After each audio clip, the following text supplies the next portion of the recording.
लोकसभा चुनाव के लिए मतदान समाप्त होते ही तेल कंपनियों ने डीजल के दाम मध्य रात्रि से 1 रुपए 9 पैसे प्रति लीटर बढ़ा दिए।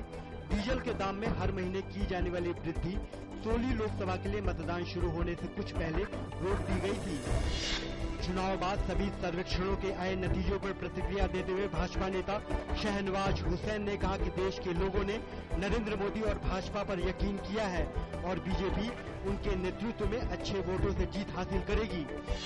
कांग्रेस नेता मीम अफजल ने कहा कि दिल्ली की तरह सबसे बड़ी पार्टी होने के बावजूद भाजपा केंद्र में सरकार नहीं बना पाएगी। उन्होंने कहा कि दिल्ली चुनाव के वक्त भी सर्वेक्षणों में भाजपा को बढ़त दिखाई गई थी, लेकिन वह वहां सरकार नहीं बना पाई थी।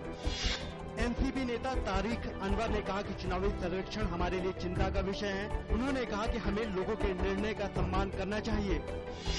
सीपीआई नेता डी राजा ने कहा कि हमें चुनावी सर्वेक्षणों पर ध्यान देने के बजाय आखिरी नतीजों का इंतजार करना चाहिए।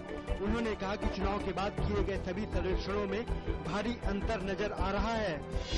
रक्षा मंत्रालय ने सोमवार को अगले थल सेना अध्यक्ष की नियुक्ति प्रक्रिया की दिशा में आगे बढ़ने का फैसला किया। थल सेना के उप प्रमुख लेफ्टिनेंट जनरल दलबीर सिंह सुहाग के नाम की सिफारिश शीर्ष सैन्य पद के लिए की गई। मौसम के बदले मिजाज से आज राजधानी दिल्ली में मौसम सुहावना बन गया है। सुबह दिल्ली के कई इलाकों में बारिश हुई। मौसम विभाग का अनुमान है कि आज राजधानी में अधिकतम तापमान 35 डिग्री सेल्सियस वहीं न्यूनतम तापमान 23 डिग्री सेल्सियस रहने की संभावना है। एग्जिट पोल के नतीजों के बाद शेयर बाजार में देखने को मिला उछाल। सेंसेक्स 371 अंक की तेजी के साथ 23,922 अंक की सर्वकालिक ऊंचाई पर खुला। निफ्टी भी 102 अंक की बढ़ोतरी के साथ 7,116 अंक के रिकॉर्ड स्तर पर पहुंच गया। अंतरबैंक विदेशी मुद्रा विनिमय बाजार में आज के शुरुआती कारोबार के दौरान डॉलर के मुकाबले रुपया 45 पैसे के सुधार के साथ 59 रुपए 60 पैसे प्रति डॉलर पर खुला। कल के कारोबारी सत्र में डॉलर की तुलना में रुपया 1 पैसे कमजोर होकर 60 रुपए 5 पैसे प्रति डॉलर पर बंद हुआ था। फ्रांस के राष्ट्रपति फ्रांसवा ओलांद ने रविवार को नाइजीरिया और इसके पड़ोसी राष्ट्रों के साथ पेरिस में एक शिखर वार्ता का प्रस्ताव रखा है। यह प्रस्ताव चरमपंथी इस्लामी आतंकवादी समूह बोको हरम के छात्राओं को अगवा करने के मसले से निपटने के लिए रखा गया है।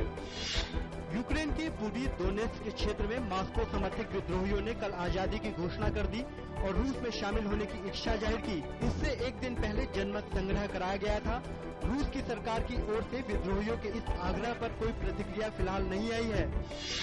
मशहूर लेखक आर.के. नारायण की आज 13वीं पुण्यतिथि है। आर.के. नारायण की गिनती अंग्रेजी के प्रमुख नामचीन लेखकों में की जाती है।